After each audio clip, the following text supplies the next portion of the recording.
Estamos de volta e para que a gente possa se aprofundar um pouco mais nesse universo alimentar e como o nosso corpo reage ao que oferecemos a ele, é que converso agora com o nutricionista clínico Adalberto Luiz. Confira. Queria que a gente começasse essa nossa conversa falando sobre a necessidade que a gente tem de observar aqueles alimentos que a gente seleciona no nosso dia a dia, né? De que forma isso pode influenciar na nossa qualidade de vida, na nossa saúde, no decorrer dos anos, principalmente. Bom, primeiramente, obrigado pelo convite, Michele. E, de fato, somos aquilo que comemos. Quer dizer que se eu comer chocolate ficar gostoso? Não. Temos que tomar cuidado de que tudo que nós ingerimos vai ter uma reação no nosso corpo, principalmente na saúde intestinal. Quando falamos muito que devemos ter um bom funcionamento intestinal e tudo mais, não é apenas uma questão de ir ao banheiro ou não, porque a saúde intestinal, ela atua simplesmente em tudo no nosso corpo, até mesmo em sinapses nervosas neurais. Ou seja, se o intestino funciona legal, se você alguém que tem problemas como ansiedade e depressão, pode até piorar. Então, tudo está conectado, não tem como fugir, e tudo começa pela boca, pela alimentação.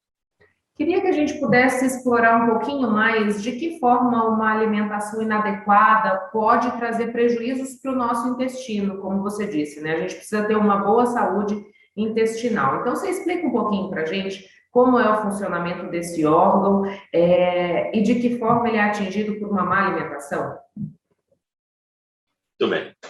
No intestino é onde a gente vai ter a finalização do processo digestivo, e é onde a gente tem a maior parte da absorção dos nutrientes.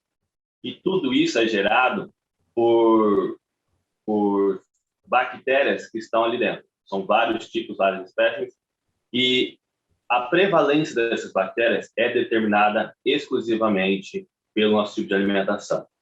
Então, quando a gente começa a alimentar de bons alimentos, arroz, feijão, fruta, verdura, proteínas de maneira cuidadosa, nós fomentamos a proliferação de bactérias boas no intestino, digamos assim.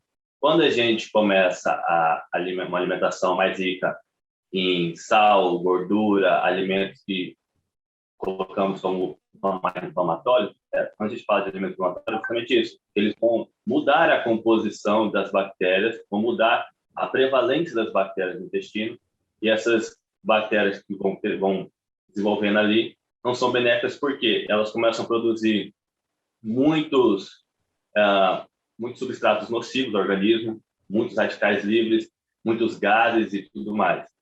Um exemplo muito simples, vou nem entrar em mérito de comer puramente processado, um exemplo muito simples, as pessoas começam, sei lá, entrar em emagrecimento, começam a abusar muito da carne. Porque a proteína é bom para emagrecer, então quanto mais melhor. O processo digestivo da proteína, por exemplo, não que chega no intestino, ele é de putrefação, igual como a carne estraga, só que de uma maneira controlada no nosso organismo. E esse processo, ele produz muito uma substância chamada tecresol, por exemplo. É uma substância que é que gera gases, aqueles odores fedidos, e ela meio que mata as bactérias boas e cria uma condição para a proliferação de bactérias ruins. Então, você começa a criar uma condição, seu intestino está sempre irritado, você está com a sensação sempre estufada, por quê? O seu intestino não está saudável. Como é que você corrigir isso? Diminui a ingesta de carne, de proteínas animais, diminui, não é para cortar, começa a comer mais fruta e verdura. Não precisa comer uma bacia de salada todo dia, mas se você coloca ali 1/3 do prato, vou nem entrar na quantidade que o Guia Alimentar recomenda, vamos entrar só um pouco, 1/3 do prato de verdura, você já está estimulando um pouco mais aí a saúde intestinal. Adalberto, você disse aí desse processo da presença de gases, que já pode ser um indicativo de que alguma coisa não vai bem. Quanto tempo leva para a gente recuperar o intestino num quadro como esse que você colocou para a gente, né? Disse da carne, para a gente ir diminuindo. Quanto tempo leva para que a gente restabeleça uma condição saudável do intestino? Vamos lá. Cerca de 2 semanas você já consegue sentir uma diferença assim absurda. Digamos que você chegou hoje, você está naquela condição que é isso, muito álcool, muita porcaria, comendo muito lanchinho, muita fritura, muito tudo. Fala, decidi mudar minha alimentação hoje. Vou comer mais fruta, verdura, arroz, feijão, boas fontes de fibras e cereais. Primeira coisa, nos primeiros 3 dias você sente que você dá uma desinchada boa na barriga, porque você começa a ter um melhor controle dessa produção de gases. E você começa com a ingestão de água, você percebe que você já vai indo melhor no banheiro. Então, o processo de evacuação, tanto de xixi como cocô, já começa a ficar mais facilitado. Depois de uma semana, você sente que a retenção de água na pele já diminuiu. E nisso você já está sentindo uma melhora, por conta da melhora da função renal. E nisso você já está sentindo uma melhor até disposição no dia a dia. Depois de mais uma semana, ou seja, nós completar uns 14 dias, você percebe até a pele, como é que ela melhorou, sabe? Se era alguém que tinha um problema muito de cravos, espinhas, isso já melhora. Porque você melhorou o estado intestinal, você começa a melhorar a captação de nutrientes, você começa a melhorar resistência à insulina, porque como você está fazendo uma ingesta melhor de carboidrato mais complexo, você tem um melhor controle de glicemia sanguínea, então começa a melhorar unha, cabelo, pele, tudo pela melhor ingesta de verduras e frutas e diminuição um pouquinho, às vezes, do excesso de proteína. Carne é bom, mas se a gente fica só com ela também não fica mais legal. Adalberto, a gente falou dessa questão de proliferação de bactérias que não são boas, acabando prejudicando aquelas que são legais para o nosso organismo. Esse processo é o que a gente chama de disbiose, ou disbiose é uma outra coisa? É isso mesmo. Disbiose é uma desregulação nas proporções bacterianas. Porque, como eu disse, nós temos vários tipos de bactérias, só que elas têm que estar em proporções de equilíbrio. Quando a gente fala de desbiose, é justamente você começar a comer, ingerir alimentos, bebidas que quebram isso, então você começa a ter proliferação de uma bactéria de uma maneira muito além do que era para ela estar. E aí é quando você começa a ter esses probleminhas de má função intestinal, muita produção de gases, aí às vezes você começa um problema de irritabilidade, tudo isso está associado a essa desbiose, a essa desregulação intestinal. Doenças autoimunes ou infecções por repetição, como é o caso de candidíase em mulheres, tem relação com a alimentação? Relação direta. Por quê? Quando eu estou saudável, com o meu intestino totalmente saudável, e esse equilíbrio das proporções bacterianas está ok, elas também me servem como uma barreira primária de proteção por competição de espaço. Então, se eu estou saudável e entra uma bactéria nova, essas bactérias que já estão bem alocadas ali não deixarão essa bactéria nova proliferar. Entende? Por disputa de espaço mesmo. Se eu não estou saudável, quando entra uma bactéria nova, ela não tem quem a repudie de primeiro momento. Então, ela vai se alojar para, a partir daí, o sistema imunológico vir tentar combatê-la. E Adalberto, quando a gente pensa, recentemente a gente tem visto muitos casos de pessoas intolerantes ao glúten, de pessoas intolerantes à lactose. O que leva a esses quadros? Puramente maus hábitos, tá? A intolerância à lactose, ela é um processo natural. A nossa taxa de produção enzimática da lactose, ela é dose dependente da ingestão, ou seja, quanto mais produtos derivados de leite eu ingira, mais eu produzo a enzima. Porém, é claro que conforme vai ficar mais velho, essa produção naturalmente tende a cair. Tanto é que você vai ter adultos que conseguem fazer o uso, conseguem consumir o leite, e outros que não. Tem alguns que conseguem ainda consumir laticínios, outros já nem laticínio entra legal, dá desconforto. Isso é uma questão individual. Porém, se você mantém uma boa ingestão de laticínios, isso tende a estabilizar, porque logo o seu corpo aumenta a produção enzimática. Às vezes você é alguém que não vai conseguir voltar a tomar o leite em si, mas o queijo, o iogurte você ainda consegue, porque a carga de lactose é menor que o seu corpo dá conta. A intolerância ao glúten.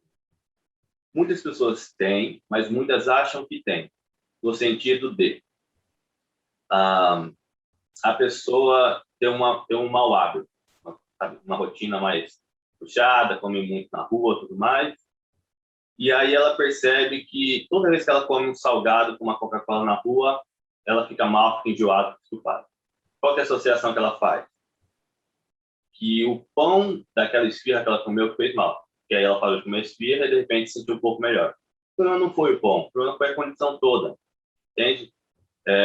Falo isso com toda certeza, quando você faz uma anamnese desse tipo de paciente no tipo de consultório, ele é uma pessoa que consome pouca fruta, consome pouca verdura, consome pouquíssima água, que é uma coisa em tese simples que as pessoas negligenciam muito.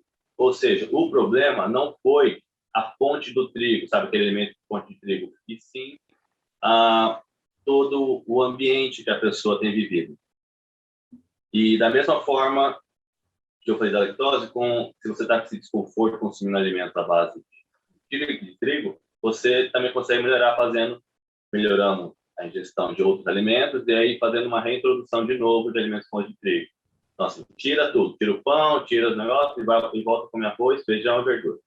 E aí você vai introduzindo o pãozinho de novo, mais fazer como é que responde melhor. A gente está falando bastante aqui da questão da ingestão da água, e é um hábito que a gente precisa ter muito reguladinho, digamos assim, né? De onde vem essa dificuldade de ingestão da quantidade diária de água, Adalberto? E qual que é a importância de ter esse volume X de água consumido durante o dia? De que forma que ela ajuda na digestão, na hidratação do nosso corpo? Tá, vamos lá. Primeiro que a água está em tudo no nosso corpo, é literal. Ela está em tudo. Você bebeu mais água, até o seu cabelo deixa de cair. Porque a água, além do processo de hidratação, ela também já é um cofator de diversas produções da cadeia bioquímica. Então, o H2O faz parte até de produção energética. Então, a água é necessária para tudo, absolutamente tudo. Por que ela é importante na digestão? Porque com a gente ingere mais água, a gente tem mais água no intestino, então gera um melhor processo de osmose, ou seja, o bolo fecal consegue utilizar melhor, então você tem uma melhor absorção de nutrientes, enquanto expele aquilo que não precisa, entende? Serve quase como, a grosso modo dizendo, como lubrificante. Então, aquele bolo fecal desce, não se capta as partes ruins dele, deixa ele embora, você capta só os nutrientes daquela alimentação que você fez. Por que tem a dificuldade de tomar água? Isso é muito comum. Você fala, mas eu não consigo, eu tenho que empurrar água para dentro. Nós, biologicamente, somos muito bons em sobreviver. Então, tudo a gente vai se adaptar, inclusive na ingesta de água. Então, se você é alguém que consome, sei lá, 4, 5 litros de água por dia, você é alguém que toda hora tem sede. Por quê? Porque o seu sistema renal te permite sentir essa sede. Se você é alguém que ingere pouca água, o que o sistema renal faz? Ele ajusta 2 hormônios chamados aldosterona e ADH, justamente para que você retenha mais água, para que, como ele entende que você não está tendo um consumo adequado, ele vai segurar a água que tem e, consequentemente, ele não precisa ficar sinalizando sede, entende? E todos os pacientes falam a mesma coisa. No começo eu tenho que pôr água para dentro, mas depois que eu habituo a tomar água, eu começo a sentir sede. Por quê? Porque o sistema renal entendeu que agora você está numa nova condição, você está sempre ingerindo água, então ele se permite a trabalhar um pouco mais, reajusta aqueles hormônios, aldosterona e ADH, então ele retém menos água e te permite. Aí, se ele se permite eliminar a água, porque ele sabe que você está ingerindo mais. Ainda mais no calor de contato, que a gente hidrata fácil. Quando a gente pensa em ingestão de líquido, ou melhor, em ingestão de água, né, ela pode ser combinada com outros líquidos, como, por exemplo, chás, sucos, ou a gente precisa ficar muito atento à quantidade de água mesmo, pura? Essa pergunta é interessante. O suco é uma boa fonte de hidratação, mas você não consegue ter aproveitamento total da água dele. Por quê? Parte da água do suco também já vai ser usada na própria digestão e metabolização do açúcar que tem aqui naquele suco. Isso não é ruim, isso é ok, tá bom. Mas a gente não pode considerar, então, que toda hidratação deve vir do suco, mesmo ele sendo uma coisa bem saudável. Fontes de hidratações legais. O chá é uma boa fonte de hidratação. O café é uma boa fonte de hidratação, tá? E tereré, ainda Cuiabá faz-se muito uso. Tereré é uma boa fonte de hidratação, bem bacana, porque são coisas que dão uma diferença no sabor, mas elas não necessitam da água. A água é apenas um transportador daquele aromatizante, digamos assim, que está ali na água. Então, você consegue usufruir total daquela água com um sabor diferente e ajuda e facilita o processo de ingestão. Tem muita gente que fala, eu não consigo tomar um copo d'água, mas se eu estou com uma garrafa de chá, uma garrafa de tereré, eu tomo 5 litros assim. Então, abusa disso. Se você sabe que consegue fazer isso, começa a abusar esses líquidos. Adalberto, a gente está falando aqui da necessidade de uma alimentação saudável, né? Queria que você dissesse para a gente o que é uma alimentação saudável, né? Que tipo de alimento a gente tem que incluir na nossa alimentação diária, e queria que a gente pudesse falar um pouquinho também daquela impressão que as pessoas têm de que comer bem custa caro. Pergunta legal. Acho que essa é o maior mito que eu quebro no consultório. Vamos lá. O que é uma alimentação saudável? É uma alimentação onde eu possa atender às necessidades nutricionais sem fugir ao âmbito social daquela pessoa. O que significa? Se você é alguém que, no almoço, consegue comer arroz, feijão e ovo, é um prato nutritivo e que atende ao seu padrão, seja de rotina ou financeiro. Se você é alguém que consegue comer na hora do almoço salmão, calda de maracujá e, sei lá, alcaparras, ok, também é um prato nutritivo e que atende à sua condição. Os dois são nutritivos iguais e basta a gente adaptar a nossa realidade. Então, dieta não é cara se você tentar comprar alimentos fora do seu padrão. Novamente, se você é alguém que come arroz e ovo, continue. Se você é alguém que tem condições para comprar salmão e outras coisas, também pode comer. Mas a nutrição ela se adapta a diferentes alimentos. Não tem necessidade de você comprar, sei lá, uma pitaia que está 30, 40 reais o quilo. Você pode ir no mercado comprar maçã e banana, que é mais barato. Está entendendo? Então, quando falamos de uma diversidade na alimentação, uma variedade, a gente fala disso. Eu vou ao mercado, tento fazer compras de alimentos, de preferência algo mais in natura, o que eu vá preparar. Então, se eu vou comprar o arroz, feijão que eu mesmo vai fazer, ao invés de comprar um enlatado. Se você tem essa possibilidade, faça. E as fontes alimentares, como eu disse, a gente adapta tranquilamente a nossa parte financeira. Se você quer comprar uma carne de primeira, ok, se você tem condição. Se você comprar uma carne de segunda, ok. Se você quiser comprar carne de porco e ovo, que são mais baratos, ok. Todas elas são extremamente nutritivas, extremamente adaptadas para a rotina. E dieta não é uma coisa que precisa fazer também de 3 em 3 horas, com alimentos super fracionados. Não. Um modelo bem simples de dieta. 4 refeições no dia. Acorda de manhã, come ali um pão francês, ovo, café e uma fruta. Chega no almoço e na janta você come verdura, arroz, feijão e carne.